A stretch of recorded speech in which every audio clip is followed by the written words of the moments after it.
Carta aos Colossenses, capítulo 1, versículo 13.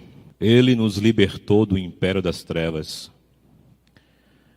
e nos transportou para o reino do Filho do seu amor, no qual temos a redenção, a remissão dos pecados. Este é a imagem do Deus invisível, o primogênito de toda a criação, pois nele foram criadas todas as coisas, nos céus e sobre a terra, as visíveis e as invisíveis, sejam tronos, sejam soberanias, quer principados, quer potestades. Tudo foi criado por meio dele e para ele. Ele é antes de todas as coisas. Nele, tudo subsiste. Ele é a cabeça do corpo, da igreja. Ele é o princípio, o primogênito de entre os mortos, para em todas as coisas ter a primazia. Porque aprove a Deus que nele residisse toda a plenitude, e que, havendo feito a paz pelo sangue da cruz, por meio dele, reconciliasse consigo mesmo todas as coisas, quer sobre a terra, quer nos céus. E a vós outros também, que outrora eres estranhos, inimigos no entendimento pelas vossas obras malignas. Agora, porém, vos reconciliou no corpo da sua carne, mediante a morte, para apresentar-vos perante ele, santos, inculpáveis, irrepreensíveis, se é que permaneceis na fé, alicerçados e firmes, não vos deixando afastar da esperança do evangelho que ouvistes e que foi pregado a toda criatura debaixo do céu, e do qual eu, Paulo, me tornei ministro. Senhor, eis aqui a tua palavra, eis aqui o teu povo, eis aqui a tua igreja. Nós carecemos de ti, do teu Espírito, para que nos ajude, Senhor, a ter os olhos abertos e iluminados nesta palavra que fala da tua preeminência, exaltação, grandeza, soberania e domínio. Nos ajuda em nome de Jesus. Meus irmãos, eu coloquei como título Cristo, o maior sobre tudo e sobre todos. Viver a vida cristã nesta consciência é libertador, é regozijante, é consolador. Viver na consciência de uma verdade, que Jesus, que Cristo, é sobre tudo e sobre todos. Que nenhum ombro nesta terra, Jesus não está acima, nem no céu ou embaixo da terra. Jesus é o maior. Jesus é o Senhor, universalmente de tudo, de toda a criatura, de toda a criação. O apóstolo Paulo, ao escrever em uma ênfase, em uma linguagem exagerada de Paulo, substancial, firme, para dizer que Jesus, como nós lemos, ele é. Eu vou ler para vocês, porque são muitas informações em poucos versos. O que é que Paulo vai dizer que Jesus é? Acompanhe comigo na minha leitura, por gentileza. Ele é a imagem do Deus invisível, Preste atenção no que eu estou lendo, por gentileza. Segundo, o primogênito de toda a criação. Terceiro, nele foram criadas todas as coisas. Quarto, tudo foi criado por meio dele. 5, ele é antes de todas as coisas. 6, nele tudo subsiste. 7, ele é o cabeça da igreja. 8, ele é o princípio. 9, o primogênito de entre os mortos. 9 afirmações que Paulo diz, ele é. Mas para nós entendermos esta afirmação tão extraordinária, que Paulo diz em Colossenses, que ele é tudo isto que eu vos li, nós precisamos voltar para o que o próprio Jesus disse a respeito de si mesmo. No Evangelho de João, onde nós temos estudado e temos entendido que Jesus, ele é a revelação de Deus. E no Evangelho de João nós encontramos 7 afirmações do próprio Senhor, do próprio Jesus, dizendo: a primeira afirmação do Evangelho de João, eu sou o pão da vida. A segunda, eu sou a luz do mundo. A terceira, eu sou a porta das ovelhas. Quarto, eu sou o bom pastor. Quinto, eu sou a ressurreição e a vida. Sexto, eu sou o caminho, a verdade e a vida. Sétimo, eu sou a videira verdadeira. Jesus está dizendo que ele é a luz, que ele é o caminho, que ele é a porta, que ele é a ressurreição, que ele é a ressurreição e a vida, que ele é o bom pastor. E Paulo está dizendo que ele é. Jesus está dizendo que ele é. Se utilizando que quando Moisés vai diante do Senhor para dizer para Faraó, quem ele deveria dizer para Faraó, quem estava mandando o povo sair da escravidão, ele diz: o eu sou. O eu sou que te enviou. E Jesus está usando essa mesma palavra para dizer que ele é a luz do mundo, o pão da vida, a ressurreição e a vida, a porta das ovelhas. Então, Deus dá testemunho de si, Jesus diz que ele é o caminho, que ele é o eu sou de Deus, e Paulo vai dizer que ele é Deus. Na igreja de Colossenses estava havendo uma grande confusão. Havia uma filosofia ilusória, havia cerimonialismo judaico, adoração de anjos e ascetismo. A igreja de Colossenses vivia uma investida de heresias, de circuncisão, de culto aos anjos, da forma de se alimentar, com base na influência gnóstica, que o corpo era mau, então tinha que saber se alimentar.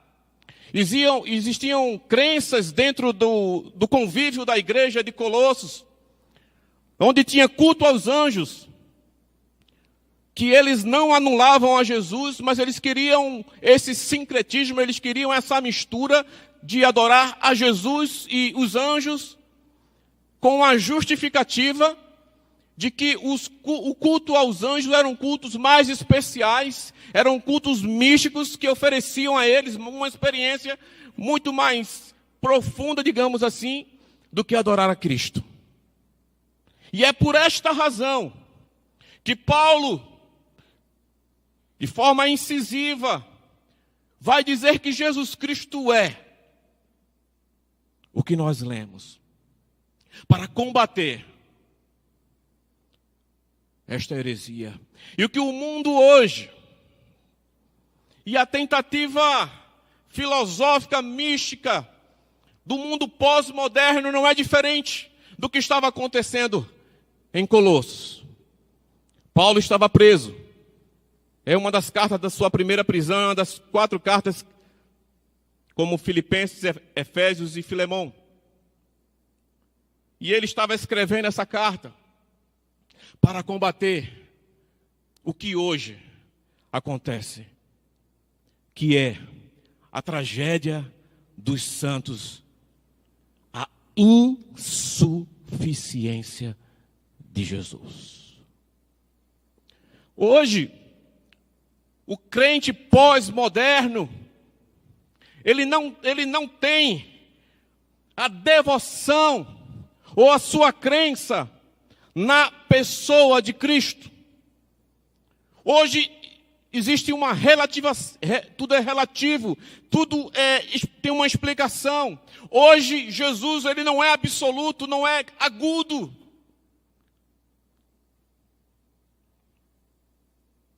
Eu não estou falando do mundo. Eu não estou falando do que o mundo está dizendo de Cristo. Eu não estou falando das blasfêmias. Eu não estou falando do que a mídia. Eu estou falando que a igreja do Senhor, a igreja que Ele comprou para si, que Ele é Senhor, não consegue identificá-lo, não consegue adorá-lo, não consegue ter uma vida transformada porque não sabe quem é Jesus, que Jesus é. É necessário que tenha Cristo e mais alguma coisa. Eu conheço diversos irmãos que têm confissões das mais esquisitas e loucas. Porque se você observar no versículo 13, como é que ele vai começar esta sessão? Ele nos libertou do império das trevas e nos transportou para o reino do Filho do seu amor. Uma melhor tradução seria para o reino do seu Filho amado, no qual temos a redenção, a remissão dos pecados.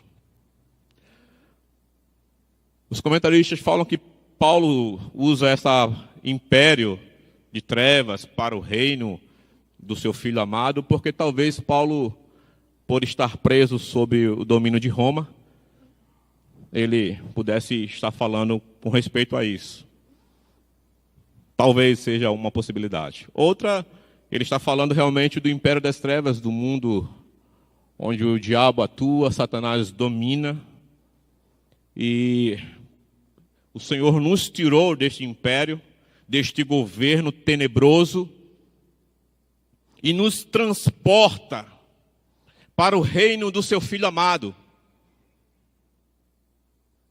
O plano redentivo universal de Cristo, que é tirar o homem da condição de onde ele estava, de trevas, de pecado, subjugado pelo diabo, onde o diabo era o nosso pai, onde andamos segundo outrora o curso deste mundo, como diz em Efésios, segundo o príncipe da potestade do ar, Efésios 2, segundo um príncipe da desobediência.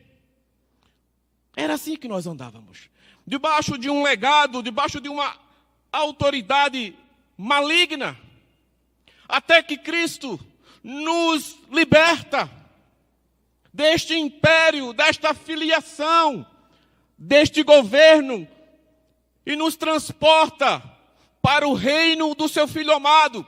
Mas esse transporte, ele não é de qualquer jeito. No qual temos a redenção, a remissão dos pecados. A única possibilidade que esse transporte do império das trevas para o reino do seu Filho amado tem que acontecer mediante o sangue derramado de Jesus Cristo. Não existe hipótese alguma, não existe condição alguma, a mais ínfima, de que um homem se auto-regenere. Não existe condição humana, filosófica, social, espiritual, mística. Não existe condição humana para o homem. Se Jesus não declarar este homem justo, se Jesus não for a propiciação pelo seu pecado, se Jesus não derramar sobre ele a graça e o perdão, se isso não for, para mim e para você, não tem salvação. A única forma de ir para o reino do Filho amado é somente compreendendo que Deus enviou Jesus Cristo a este mundo para salvar o pecador.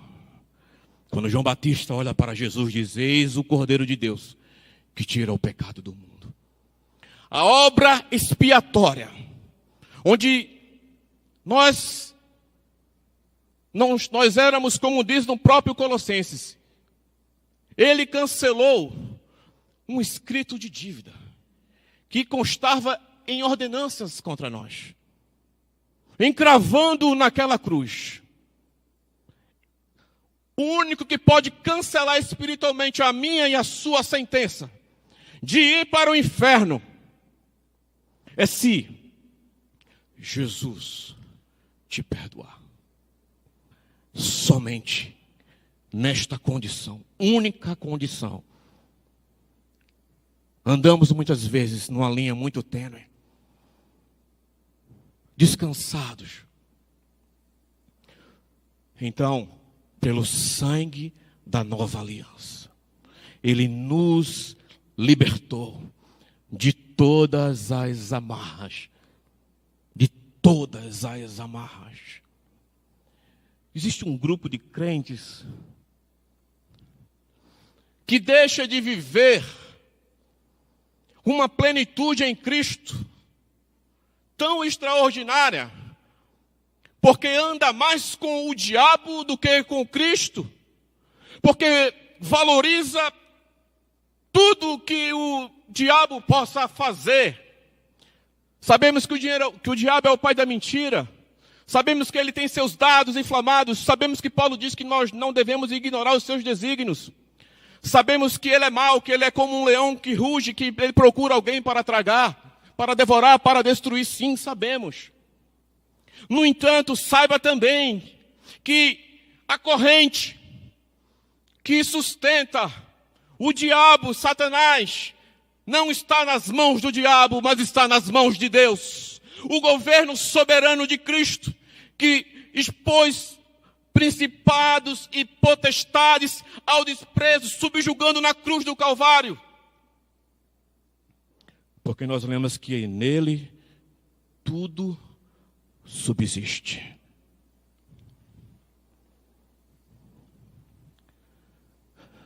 A corrente que delimita o espaço do diabo está nas mãos de Deus.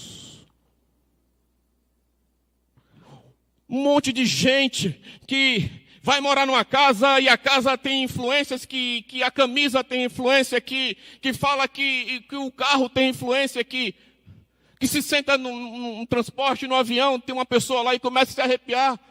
Quem tem que se arrepiar é ele. Quando senta perto de um crente ungido, meu irmão, quem tem que passar mal é ele. Quando chegou Jesus, os demônios ficaram trêmulos, perturbados e disseram: viesse me atormentar antes do princípio. É uma informação equivocada. Nós já fomos libertos do império das trevas e fomos transportados para o reino do Filho do seu amor. Maior é o que está em nós do que aquele que está no mundo.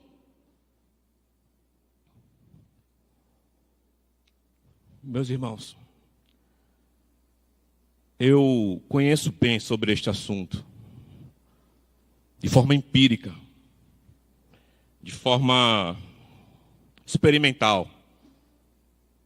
Com 19 anos de idade, um garoto.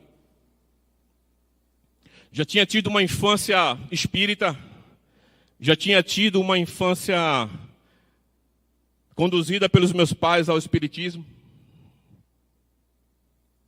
Com 19 anos de idade, eu tive um surto psicótico, segundo os médicos.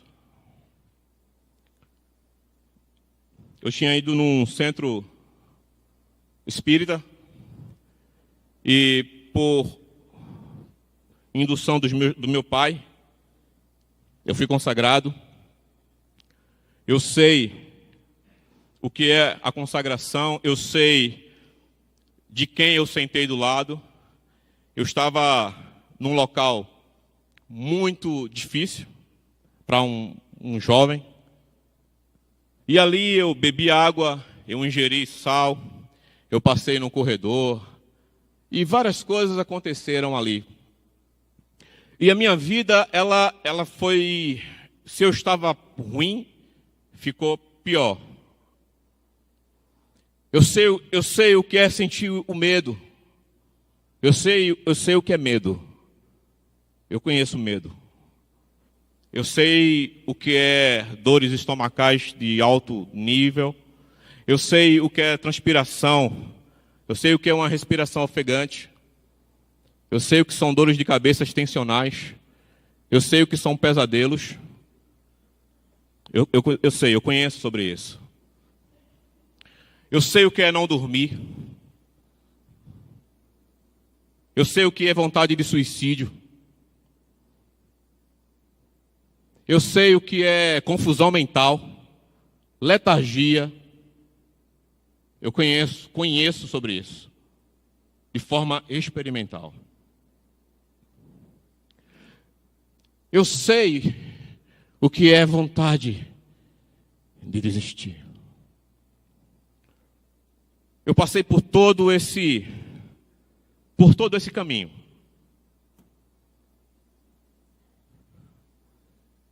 E hoje, 20 anos depois, eu só tenho uma coisa a dizer: que este Cristo, Ele é extraordinário. Eu não precisei fazer campanha. Eu não precisei pedir para que nenhum pastor com nome internacional ou nacional colocasse as mãos sobre mim. Ninguém tem autoridade sobre a minha libertação. Ninguém. Ninguém tem ágio sobre a minha vida. Ninguém. Somente Jesus. Somente Jesus. Eu não tenho nada hoje. Absolutamente nada. Absolutamente. Porque Ele nos transportou de um império para o outro. Para o império de onde? Do seu Filho amado. Do seu Filho amado.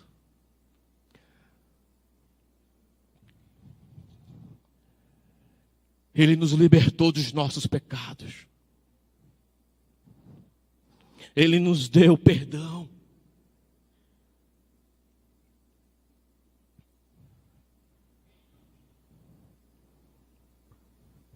Meu irmão, Jesus,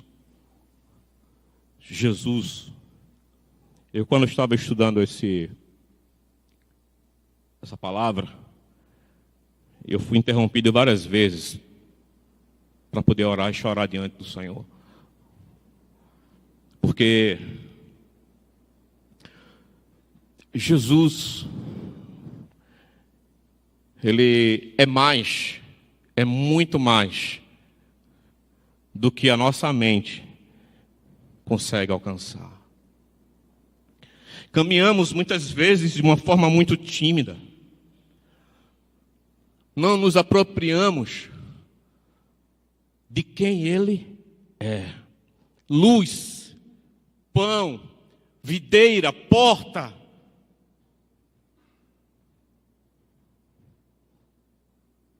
Jesus, Ele é esta realidade de Deus em Cristo Jesus para nos libertar.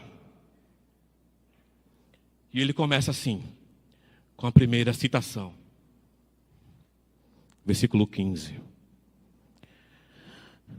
Este é a imagem do Deus invisível, o primogênito de toda a criação. Jesus é a representação físico-corporal de quem Deus é. Jesus, ele é a exata expressão de Deus. Jesus, ele é aquele em quem ninguém havia visto. Todos queriam ver a Deus, todos desejavam ver Deus, todos tinham interesse de ver ao Senhor, o Pai. E Deus envia o seu Filho para que nele fosse visto o resplendor da sua glória. Ele é a imagem do Deus invisível, o primogênito de toda a criação. Primogênito aqui não é que Jesus fora criado, mas primogênito aqui é a ideia de título. Eu vou ler para você. Isto é, aquele a quem pertence o direito e a dignidade do primogênito em relação a tudo isto, a toda criatura. O primogênito de toda criatura não pode significar que o filho também seja uma criatura, mas ele é aquele em quem tudo foi criado para ele. Ele é o primogênito da criação, porque toda a criação, ele é o alvo desta criação. E por ser o alvo desta criação, de tudo é criado, ele é o primogênito disto. Todas as coisas. Pois nele, no versículo 16, pois nele foram criadas todas as coisas, nos céus e sobre a terra, as visíveis e as invisíveis, sejam tronos, sejam soberanias, quer principados, quer potestades. Tudo foi criado por meio dele e para ele. Tronos, soberanias, as coisas visíveis e as coisas invisíveis. Aquilo que é possível ver e aquilo que não é possível ver. Ele tem domínio. Foram criados para ele. Por ele, ele é a razão e ele é o propósito. E para ele. Paulo está dizendo, olha, vocês não precisam adorar a anjos. Vocês não precisam se circuncidar. Vocês não precisam buscar na filosofia. Porque dele, por ele e para ele são todas as coisas. Paulo está dizendo, Cristo, ele é suficiente. Porque aquilo que foi feito nos céus e na terra, Jesus Cristo preenche tudo isto nele mesmo. Porque tudo que há no céu e na terra fora criado para ele. Ele é o objeto da criação e ele é o propósito da criação. Amém? Ele, versículo 17.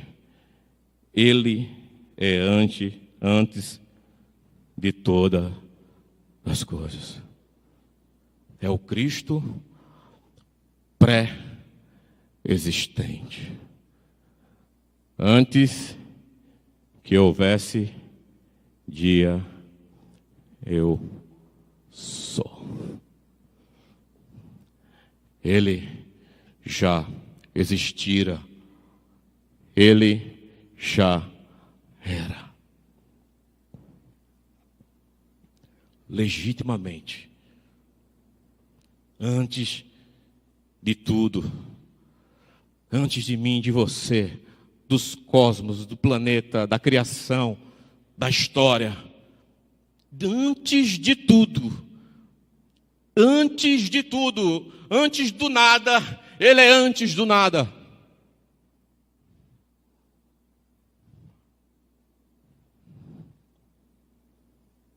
Nele tudo subsiste.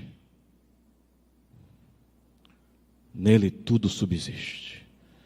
Tudo se finaliza, se acaba, se organiza nele. A superioridade de Cristo sobre a sua criação.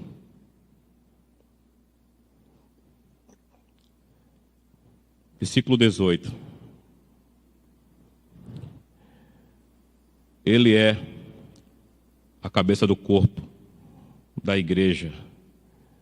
Ele é o princípio, o primogênito de entre os mortos. Duas coisas. Ele é a cabeça da igreja. A igreja como um corpo que tem mãos, pés, no seu funcionamento.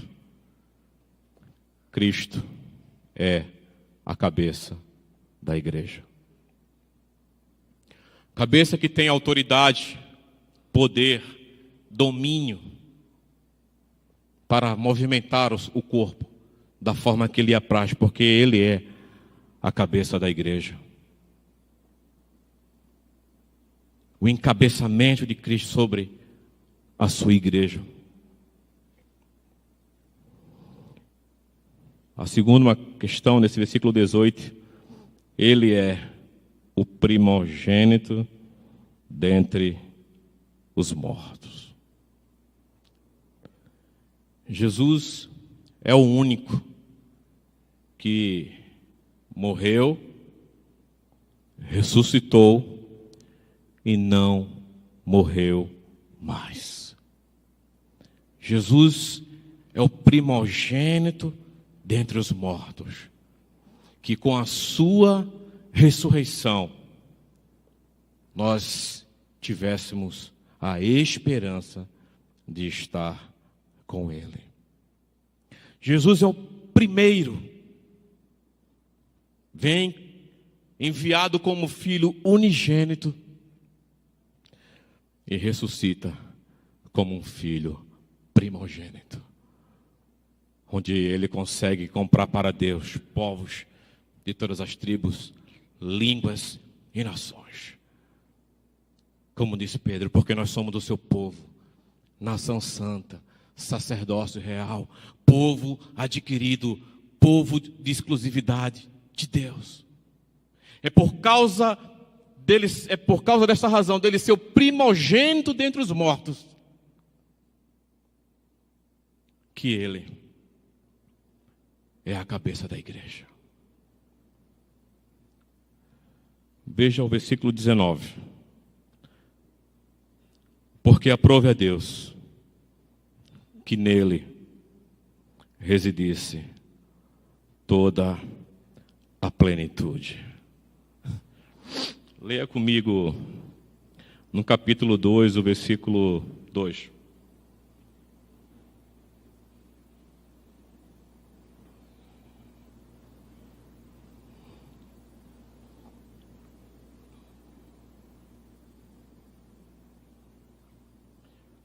Capítulo 12, versículo 2 de Colossenses. Para que o coração deles seja confortado e vinculado juntamente em amor, e eles tenham toda a riqueza da forte convicção do entendimento, para compreenderem plenamente o mistério de Deus, Cristo, em quem todos os tesouros da sabedoria e do conhecimento estão ocultos. Em quem todos os tesouros da sabedoria e do conhecimento estão ocultos. Leia comigo o versículo 9 desse mesmo capítulo. Porquanto nele habita corporalmente toda a plenitude da divindade.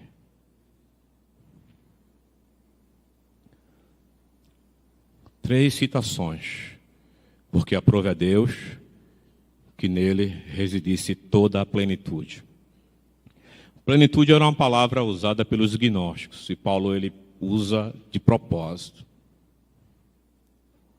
com a ideia de que todos os atributos de Deus fora derramado em Jesus Cristo. Todos.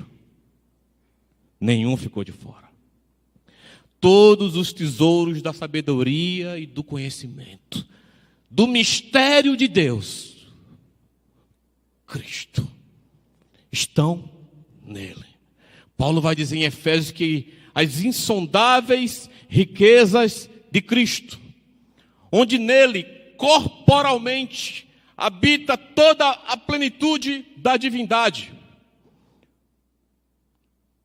Quando Deus vai libertar o seu povo do cativeiro de Faraó para uma terra que mana leite e mel, onde havia fartura, esta é a ideia de que o transporte que nós fomos feitos, saímos do império de trevas para o reino do seu Filho amado, que nós temos a cabeça como governante, é que esta cabeça, é que este Senhor é pleno totalmente. É que o Pai despejou sobre ele toda a plenitude da divindade, todo o poder. Nenhum poder cósmico, quântico, filosófico, psicológico, emocional, demoníaco, satânico, nenhum poder desta terra, quer no céu, quer na terra, quer embaixo dela, é maior do que o poder que está sobre a pessoa bendita de Jesus Cristo. O poder que está sobre ele é estratosférico, nós não conseguimos mensurar. Jesus é muito grande. É muito grande. As palavras, o meu vocabulário que é muito pobre não me permite falar. É o que Pedro vai dizer com alegria indizível. 1 Pedro, versículo 3 diz assim. Vixe, deu um branco. Eu vou lembrar. Deixa eu ler aqui. Deu um branco.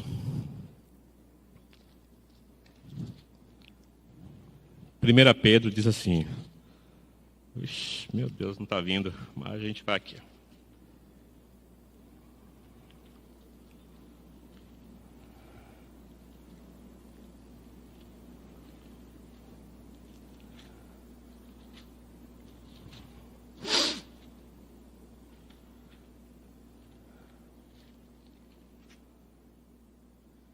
Lembrei. Bendito o Deus e Pai de nosso Senhor Jesus Cristo, que segundo a sua muita misericórdia, nos regenerou para uma viva esperança, mediante a ressurreição de Jesus Cristo dentre os mortos. Versículo 3.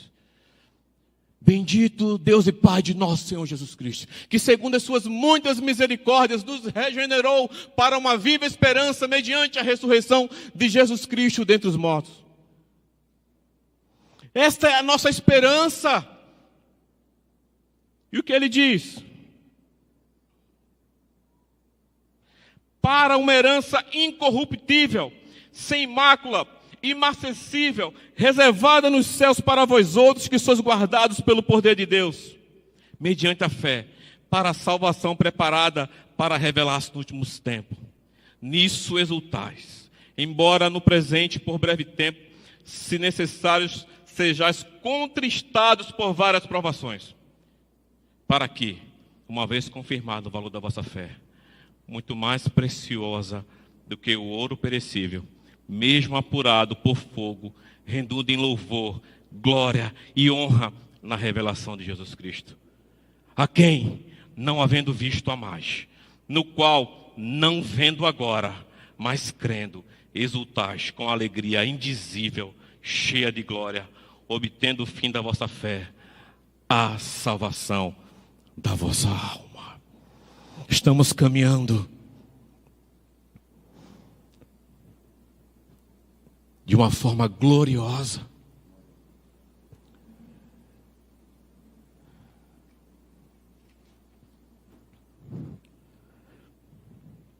Versículo 20.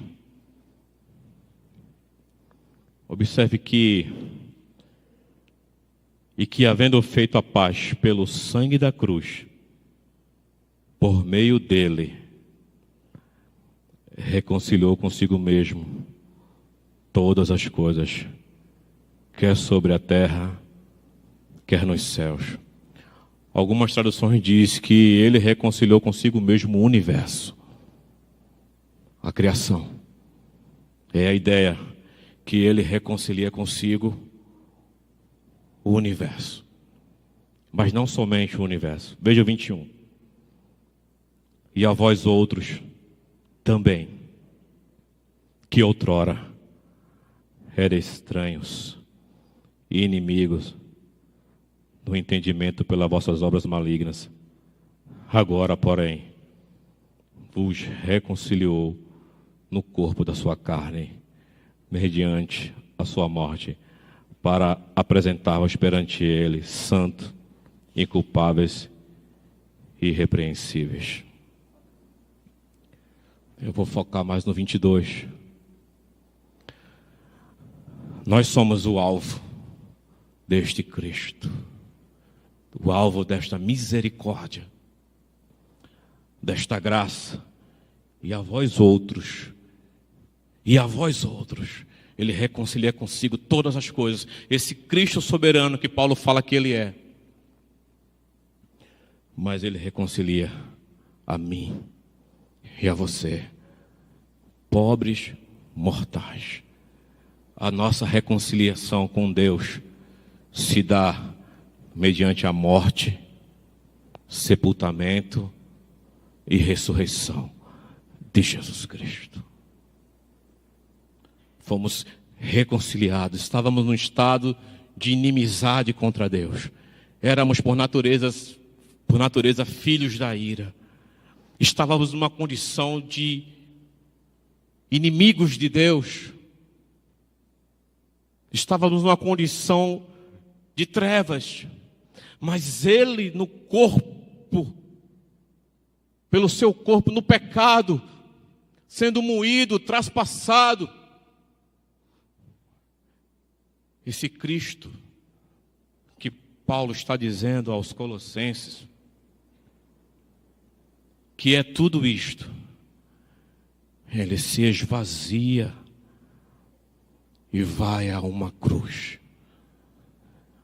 para morrer no nosso lugar e nos prover uma tão grande salvação.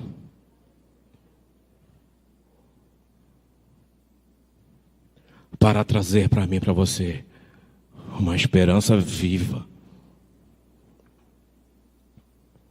Talvez a vida não seja tão boa para você. Os desafios, as lutas. Mas nunca digamos que Jesus não tenha sido tão bom conosco. É impressionante. É extraordinário a ação da graça de Deus em salvar pessoas como eu e como você. Porque Deus prova o seu amor por nós quando nós éramos ainda pecadores, quando nós o odiávamos, quando nós pecávamos contra Ele. Ele nos reconcilia com Deus. Nós não precisamos de culto aos anjos. Nós não precisamos de vã filosofias. Nem culto com a irmã Beltrana, nem com o pastor Beltrano. Nós precisamos de um culto em que Cristo seja o único objeto da adoração. Estava havendo confusão nessa igreja. Pessoas estavam se sentindo superiores umas às outras, porque dizia ter experiências místicas. E quando Paulo escreve de forma incisiva e intensa que ele é por 9 vezes, e fala que ele é a cabeça da igreja, é porque no corpo de Cristo, na igreja, não tem espaço para ninguém. Somente a Ele. Glórias somente a Deus. E este evangelho é o evangelho que não abre portas, é o evangelho que fecha a porta. É o evangelho que não dá dinheiro, não dá ibope, não massifica, não dá like na internet. Sabe por quê? Porque ele coloca Jesus no lugar mais alto e coloca nós homens no lugar mais baixo. Porque diante de uma palavra como essa, o que nos resta é só colocar nossos rostos no chão e dizer: bendito seja o nome de Jesus. Porque Ele nos reconciliou. Com que objetivo, meus irmãos? Toda esta volta. Versículo 23. Se é que permaneceis na fé, alicerçados e firmes, não vos deixando afastar da esperança do evangelho que ouvistes e que foi pregado a toda criatura debaixo do céu, do qual eu, Paulo, me tornei ministro. Paulo faz toda essa exposição para dizer e confrontar. Eu classifico esse versículo 23 como uma advertência solene. Uma advertência solene. Será que eu e você não temos nos afastado deste Cristo que eu vos apresentei com muita humildade e limitação? Será que nós não temos criado alguns cristos?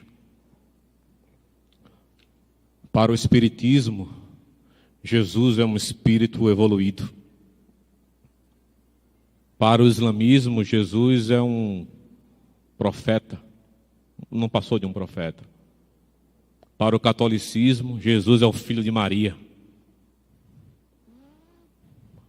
E para você, e para mim, quem é Jesus? Ele não é somente o filho de Maria, nem é um espírito evoluído. Jesus é Deus. Jesus é Deus. Em quem nele habita corporalmente toda a plenitude da divindade. É possível que isso te tire de uma depressão, sabia? É possível que isso te tire do inferno. É possível que isso faça com que eu e você nos corrijamos diante dele e abramos mãos dos nossos pecados. Porque neste mesma carta ele vai dizer assim: Cristo em vós, a esperança da glória. É Cristo em mim, é Cristo em você. Será que Cristo, o primogênito de toda a criação, onde tudo foi criado por Ele, para Ele, onde tudo subsiste, Ele é antes de tudo, cabeça da igreja, a imagem visível do Deus invisível. Será que esse Cristo místico, corporativo, grande, exageradamente grande, Ele domina o teu coração e o meu? Será que estamos dispostos a reconhecer a nossa fragilidade e dizer: Senhor, toma conta da minha vida? Porque diante de um Cristo como este, nós não conseguimos dar curso a 1 milímetro para frente, meu irmão, da nossa vida. Diante de um ser tão extraordinário, tão absurdo, que o nosso coração só não queira se quebrantar diante dele e dizer: Senhor, tem misericórdia da minha vida. E habita em mim. Porque hoje, pela manhã, quando eu estava orando em casa, eu falo: Senhor, habita na minha vida. Porque quando esse Cristo habita na nossa vida de uma forma plena,